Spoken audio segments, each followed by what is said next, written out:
or what has been accepted by the majority of Muslims in Malaysia, is how they are governed by religious authorities.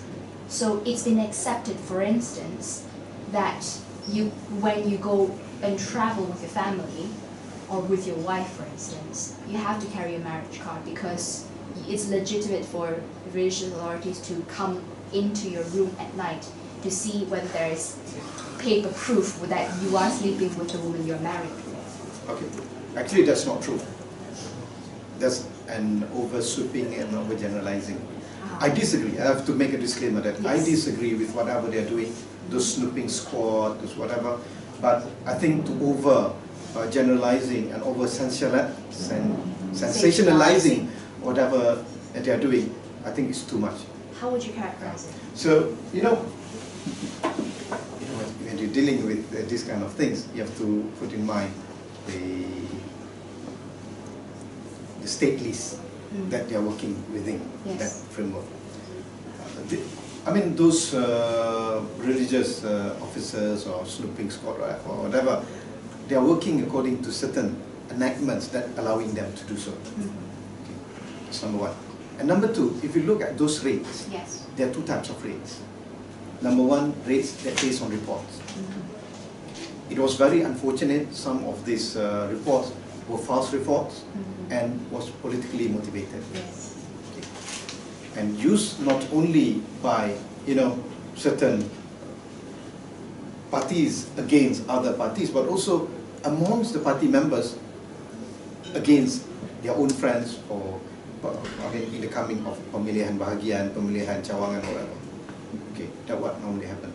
And number two, rates that was done in a seasonal occasion. Normally during the Valentine Day, normally during the Hari Merdeka or New Year events. Yes, most of those raids managed to detain of those illegal sexual relation between not only between Malaysian Muslim, but also between Malaysian Muslim and Bangladeshis or Nepalis, whatever. But the successful raid was never been recorded, because we want to know,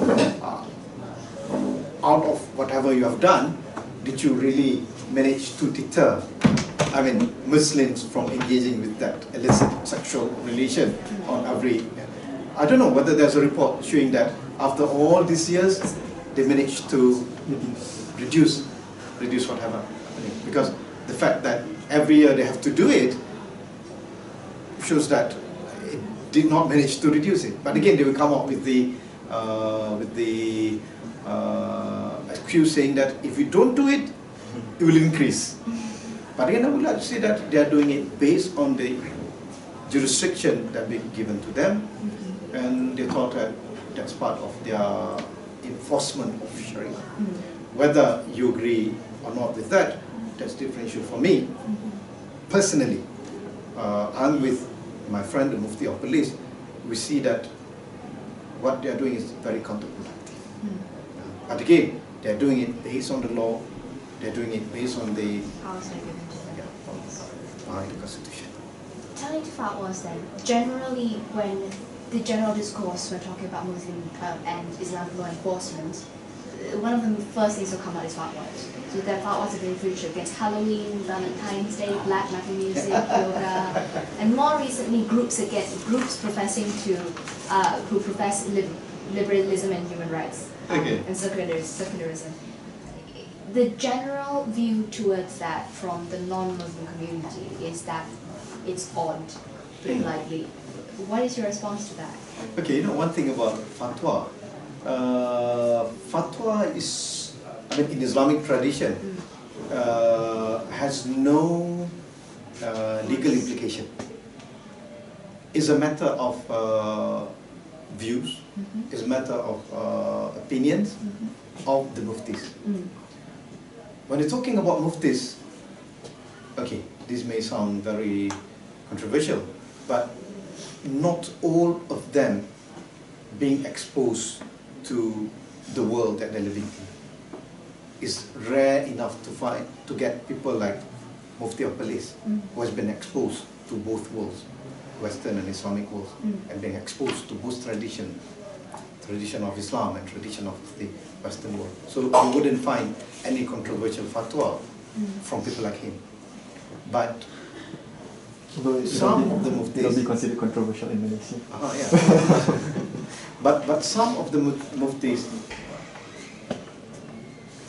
they were trained in a very strict, that we say, Islamic traditional seminaries, never get exposed to the outside world. I'm not talking about Western world, even the non-Muslim communities, they're not exposed to them. They never engage with them. Maybe at personal capacity, but not at the, we're talking about professional capacity. Some of them, they were sent to Tadika Islam, and then they went to Sekolah Agama, and then they went to Sekolah Tafiz, and then they went to Egypt, coming back working as a mufti in Jabatan Agama. They never get the opportunity to engage with non-Muslim, number one. And they never have the opportunity to engage with the non-Islamic Muslim community. So you would have all these funny things, all these, comical things come up from them out of their, let me say, I don't want to use the word ignorance, but rather innocent. They're rather innocent. The way they deal with things, they thought that this is the cardinal truth. I'll be more brutal because I'm not on the pedestal. I'll just say they are naive and immature. I wanted to use that word too. Sorry, please go ahead. Yeah.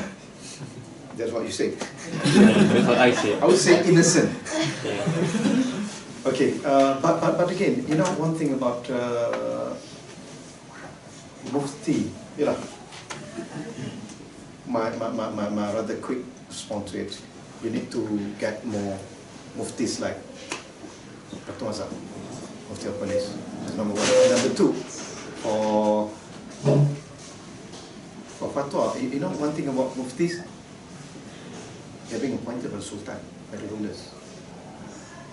And this affects the fatwas. How does this affect the fatwas? Okay, it's very interesting. You get the rulers, most of the rulers, they're not conservative. They're living in a very, lifestyle. Are you doing something, mate? Boss. Yeah. Boss. And because of that, they need somebody who they appoint to be a mufti. No, not me, sorry, I have to use it.